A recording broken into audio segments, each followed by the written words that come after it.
सिंह से हम जानते हैं उनकी राय। इस समय विधानसभा चुनाव में जातीय समीकरण तेज चल रहा है कि शुरुआत तेज चल रही है कि यहाँ पे 3 प्रत्याशी सपा से डॉक्टर संग्राम यादव और किसान पार्टी बीजेपी से समर्थित आ जाने से क्या बसपा प्रत्याशी अब तक जो बहुत मजबूत स्थिति में थे इनके द्वारा आज की स्थिति में क्या देखने को मिल रहा है, और भी मजबूत हो रहे हैं कि कहीं से कोई कमजोरी आ रही है? देखिए, परिचय देते बताइए। मैं कन्हैया सिंह, पूर्व प्रधान ये कहना चाहता हूँ, आपने जो ये कहा विकास के नाम पर या जो वर्तमान विधायक हैं उनकी आपने चर्चा किया, तो मैं इस पर क्यों लिखता? हम कह रहे हैं 3 प्रत्याशी हाँ, सुन लीजिए, तीन तो इस बार विधानसभा चुनाव में क्या चलेगा? जातीय समीकरण चलेगा या बीजेपी के विकास पे होगी चर्चाएं या सपा के? हाँ, सुनिए, मैं वही बात कर रहा हूँ। जब उत्तर प्रदेश में जातीय समीकरण चलने का काम हो रहा है, अब आप जानते हैं कि पूरे उत्तर प्रदेश में इनके समाजवादी पार्टी के जो राष्ट्रीय अध्यक्ष हैं, उनके जो सहयोगी दल के राष्ट्रीय अध्यक्ष ओम प्रकाश जी हैं, उनके भाषणों को आप लोगों ने सुना होगा, उनके बयानों को आप लोगों ने सुना होगा। जातीय आधार पर उत्तर प्रदेश का चुनाव हो रहा है, न कि बेरोजगारी पर हो रहा है, न कि किसान के मुद्दे पर हो रहा है, न कि नौजवानों के रोजी रोजगार की बात हो रही है, न कि विकास की बात हो रही है। केवल क्षेत्रवाद, जातिवाद और धर्मवाद को लेकर के चुनाव चल रहा है, जिसमें जो आपने सेवा के भाव से आपने पूछा 3 वर्तमान प्रत्याशी जो हमारे बीच में इस समय सफर कर रहे हैं। तो पहली बात तो मैं समाजवादी पार्टी का जो वर्तमान विधायक है उसके बारे में मैं कहना चाहता हूं कि वह 5 साल में कभी भी किसी जगह कभी भी जनता के बीच में आने का काम नहीं किया। शीशा बंद करके आजमगढ़ से चलता है, सीधे अतरौलिया कार्यालय पर जाता है और वहाँ से जब क्या नाम है जाता है आजमगढ़ के लिए शीशा बंद करके जाता है। जनता से न कोई सरोकार है, न विकास के काम से कोई लेना देना है। और दूसरी बात मैं कहना चाहता हूँ, आप सेवा भाव से आपने बात किया डॉक्टर सरोज पांडे की, जो बहुजन समाजवादी पार्टी के प्रत्याशी हैं।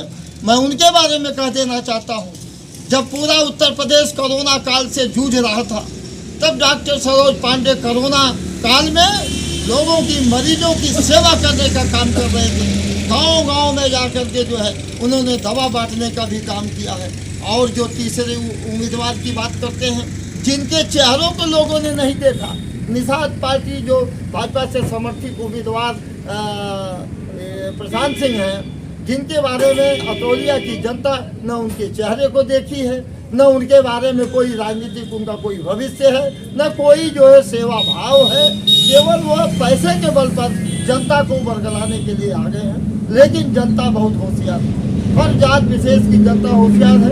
अब भी डॉक्टर सरोज पांडे को यहाँ से विजय का झंडा बजाते हुए विधानसभा में वह एंट्री कर लेंगे, इसमें कोई दो राय नहीं, ऐसा मेरा मानना। अच्छा, एक चीज़ हम आपको 1 मिनट रोकना चाहते हैं। आपने कहा जातीय समीकरण के आधार पर चुनाव चल रहा है, तो प्रशांत सिंह जिस तरह से राजपूत जात से आते हैं और पिछली बार अकड़ सिंह को जिस तरह से राजपूतों का प्यार और सम्मान, जो उनका लोकप्रियता की वजह से जो मतदान मिला, मताधिकार का प्रयोग किया, क्या वह चीज़ आपके हिसाब से पूरा नहीं दोहराई जा सकती है? अब आपको मैं बता देना चाहता हूँ, यहाँ जात विशेष की बात मत करिए। चुका है पिछले चुनाव की भूल को दोहराते हुए ऐसा काम नहीं करेगा। राजपूत समाज चालाक और एक समृद्ध जात के लोग हैं, वह डॉक्टर सरोज पांडे के साथ खड़ा है, न कि प्रशांत के साथ खड़ा है, जिनका कोई राजनीतिक जीवन नहीं है, न कोई सेवा भाव का उनके दिनचर्या में है। केवल वो पैसा कमाने से लगे रहते हैं और पैसा कमाने का काम करते हैं।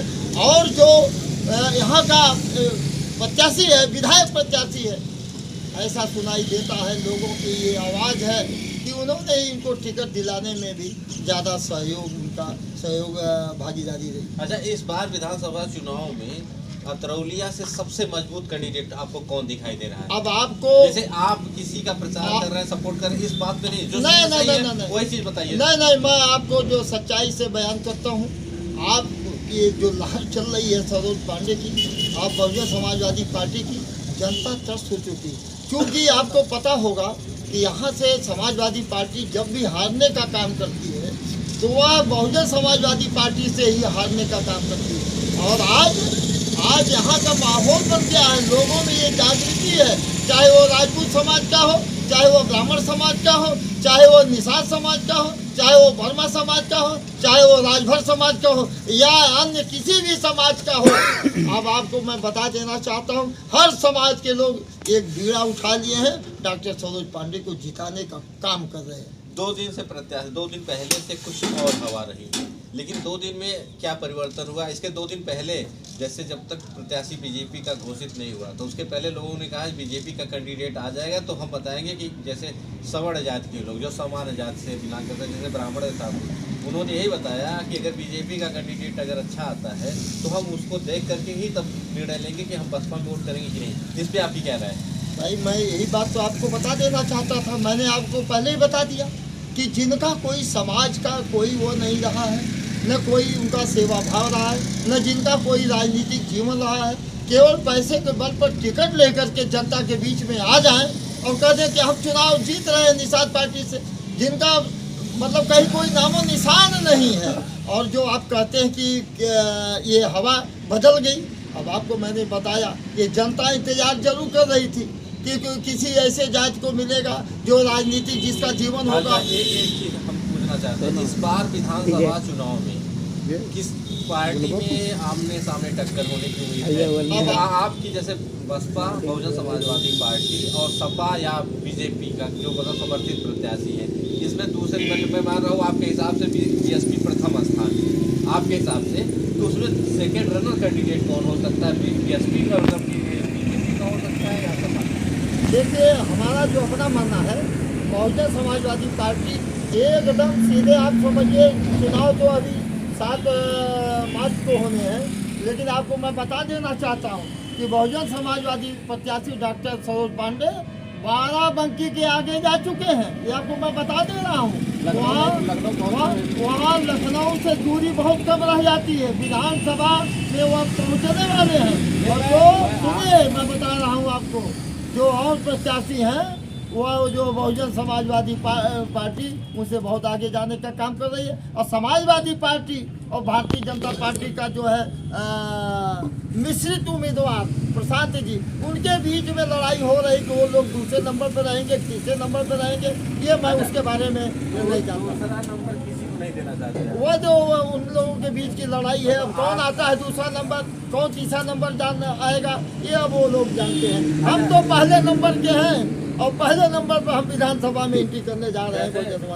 2007 की जीत होगी, उससे बड़ी जीत होगी। अरे अब आपको मैं बता रहा हूँ कि सुंदर मिश्रा से भी भारी मतों से जीत होने जा रही है। डॉक्टर सरोज पांडे एक रिकॉर्ड मत से जीतने का काम करेंगे, ये आपको मैं विश्वास दिलाना चाहता हूँ। और भी बताएं कि दर्शकों को और भी सीटों पे क्या चल रहा है?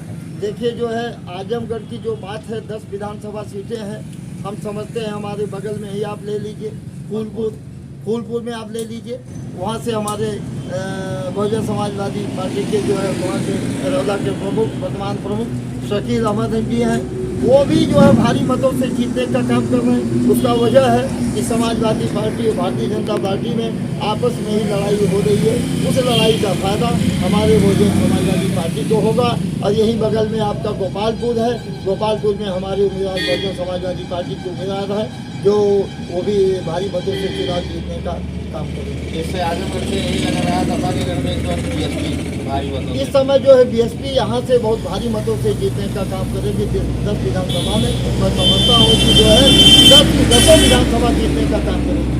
चलिए अब देखते हैं कुछ और लोग दर्शक वगैरह हैं, इनसे भी बात कर लेते हैं कि इनकी क्या राय है। क्या नाम आपका? कहाँ के निवासी भाई? भाई अतरौलिया विधानसभा के हैं, शाहपुर बाजार के पास। शाहपुर बाजार के पास है। तो इस बार विधानसभा चुनाव में आपके हिसाब से कौन जीत रहा है? देखिए जनता का जो मूड है पूरा चेंजिंग करने का, और वो इंतजार कर रही थी कि कौन कौन मौके पे जो है लड़ने वाले प्रत्याशी होंगे। मतलब हर पार्टियों का इंतजार हो रहा था कि कौन सी पार्टी किस प्रत्याशी को उतारेगी चुनावी मैदान में। सपा का तो क्लियर था, सपा का तो क्लियर था, फिर और उसके बाद ये देखा जा रहा था कि भाजपा से कौन जीतेगा और भाजपा से कौन आएगा। अच्छा, आने की बात जी, आपके हिसाब से कौन जीत रहा है? तो ये इस समय तो जो है बीएसपी आ गए, बीएसपी सबसे आगे और है। ये चुनाव आने तक जो है इसका बहुत बम्पर अच्छा, आता मतलब इसके और हाथ धीरे धीरे बढ़ रहे बढ़ हो। रहे हैं। आपका नाम क्या है भाई, आप बताइए? दिनेश आप- राजभर। उमेश राजभर। दिनेश दिनेश कहाँ के निवासी हैं? भैरवपुर। भैरवपुर से। आपके हिसाब से क्या विधानसभा चुनाव में परिवर्तन है, परिवर्तन की लहर चलेगी कि पुराने ही कैंडिडेट? नहीं, परिवर्तन चल रहा है। परिवर्तन चल रहा है। कौन सी पार्टी जीत रही है? BSP। बीएसपी। काहे के लिए? काम उम नहीं किए थे अब तो। अच्छा, उनकी लोकप्रियता में कुछ कमी आई आपके हिसाब से? चलिए ठीक है। इधर क्या बात है? सूरज प्रजापति। सूरज प्रजापति, क्या आपके हिसाब से क्या लग रहा है, इस बार चुनाव में बदलाव होना चाहिए? जी, ये तो तय है कि अब की बार बदलाव होगा। अतरौलिया में कि पूरे देश में? नहीं, पूरे प्रदेश में? अतरौलिया की हम बात कर रहे हैं। अतरौलिया के विधायक की जो बातें हो रही है, अतरौलिया के विधायक का बदलाव जरूरी है। काहे के लिए क्या कमी रह गई? क्योंकि देखिए, मेन तो अतरौलिया में जो भी चुनाव होता है, तो शाहपुर क्षेत्र में क्या लहर चल रही है? लहर ये चल रही है कि मतलब जैसे कि भाई बदलाव चाहिए।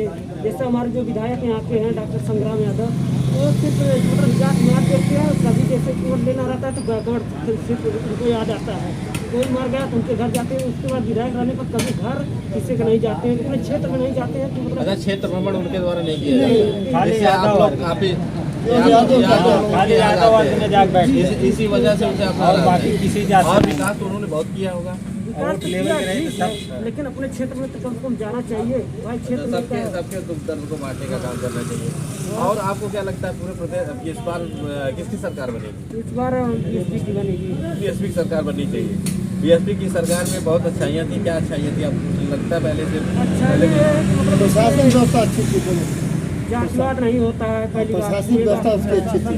प्रशासन व्यवस्था ठीक रहता है प्रशासन चुस्त दुरुस्त रहता है। जी। और भी कुछ आपको कहना है? और क्या कहना है? जैसे आप इस समय बेरोजगारी मुद्दा नहीं है, आप युवा हैंगर हैं, कौन सी सरकार चाहते हैं जो सरकार